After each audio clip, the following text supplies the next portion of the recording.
À peine lancées, les premières frappes aériennes russes en Syrie sont au cœur d'une polémique. Selon des Occidentaux et l'opposition syrienne en exil, Moscou n'aurait pas visé le groupe État islamique, mais les ennemis du régime de Bachar al-Assad. Pour Sergueï Lavrov, ces doutes sont infondés. Le chef de la diplomatie russe affirme combattre exclusivement l'EI et les autres groupes terroristes. L'occupation aura finalement duré 3 jours. En Afghanistan, l'armée annonce avoir repris aux talibans le contrôle de la grande ville de Kunduz dans le nord du pays. Affirmation démentie par les rebelles.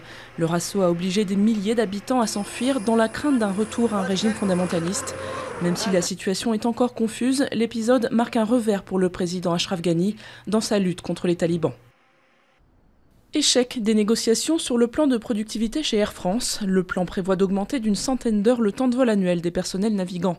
Les négociations devraient reprendre, selon les syndicats.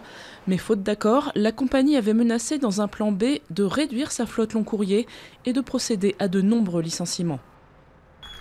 L'événement est hautement symbolique. Pour la première fois, le drapeau palestinien a été hissé au siège des Nations Unies à New York. Un jour de fierté, selon les mots du président palestinien Mahmoud Abbas. Mais la cérémonie n'a pas pu occulter l'impasse totale dans laquelle se trouve le conflit israélo-palestinien, une des crises les plus anciennes de l'histoire de l'ONU. Bientôt, on ne dira plus devant sa boîte aux lettres « Bonjour monsieur le facteur », mais « Bonjour monsieur le drone ». Un drone livreur de colis, c'est le projet développé par une start-up pour une filiale de La Poste. Les tests sont déjà bien avancés. L'Hexacopter, c'est son petit nom, est capable de transporter 3 kilos sur une vingtaine de kilomètres, utile pour des livraisons urgentes dans des lieux isolés ou frappés par des intempéries.